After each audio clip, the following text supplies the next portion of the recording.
This is a manifesto, but it's also your lunch. And your lunch is also a vote, one that you cast every day. So who are you voting for? Let's chew on that. Our world is not well, and neither are we. But what if I told you that what's on your plate offers you power?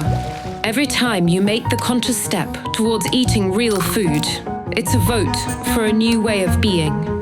We say real food because food isn't food anymore. Now it's whatever the hell this is.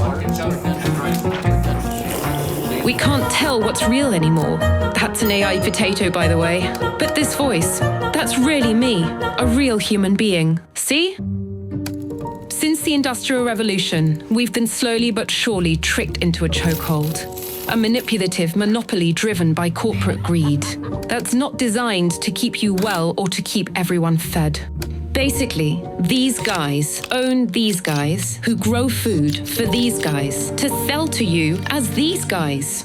By the time your food has been irradiated, oxidized, extracted and bleached, deodorized with hexane, a known neurotoxin, loaded with refined sugars, artificial sweeteners, preservatives and emulsifiers. How's that sandwich looking? When you eat industrial food, you're also digesting its values. Values like more is better, time is money, food should come in a bucket. Come over here, son. Let me lick your fingers. And that's why you're hungry. Because the thing is, the mess we're in gets inside of us. It would almost sound sexy if it weren't also rotten. Almost half the Earth's land has been farmed, and farming is controlled by a handful of corporations. They're patenting Mother Nature's IP. They're taking chemicals from the war machine and putting them on crops. They're running massive monocultures. That's a single plant chosen to dominate a whole landscape, designed for the convenience of machines, policed by toxic chemicals, propped up by synthetic fertilizers. Basically, the opposite of how nature does things. And nature's been around the block. She's worked up some pretty luscious soil that the system is wrecking.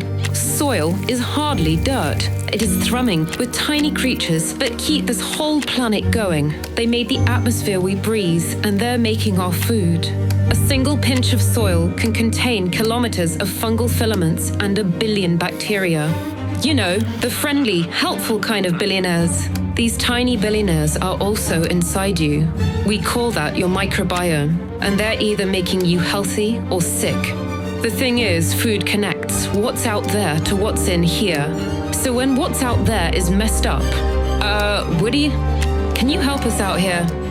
Nothing else can go right. Alarming levels of bisphenols and dioxins in our food and homes are causing hormonal disruption, foiling our endocrine systems, driving an unprecedented crash in sperm count, and putting fertility in jeopardy. Despite advances in modern medicine, we see higher and higher rates of inflammation, chronic disease, and neurological disorders.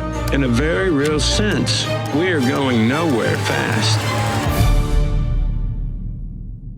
But hey, take a breath. Close your eyes. Picture a waterfall. Imagine the deep intelligence of nature coursing through you. Because I've got some good news for you too.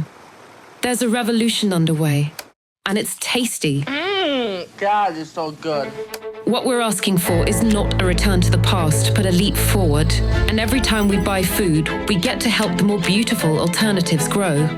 There's a whole movement building more resilient food landscapes that you can buy into. Local, seasonal, co-ops, urban gardens, agroforestry, syntropic forestry, indigenous seed savers, farming with the moon, the big O. That's organic, silly. You can also join a revolution by just cooking more often for your friends or family. Instead of letting corporations do all the cooking for you, you could grow basil on your windowsill or tomatoes. You can grow garlic or rosemary or thyme. You might even get into apiculture with an ex-lover. Each of these tiny rebellions is a middle finger to the current food regime. And sure, all of them take a little effort, but the thing is, they're actually a lot of fun. Food is a psychoactive substance. It affects how we think and feel. Good food makes you happy, and it makes you smarter. And it's not all about you. Good food can help us regenerate that whole half of the earth that we were talking about, making things better for landscapes, biodiversity, and all other marvelous creatures we share this planet with. Bees! So why not vote with your fork? Let's eat like our future depends on it. We are the soil. We are the new reality. We are the manifesto.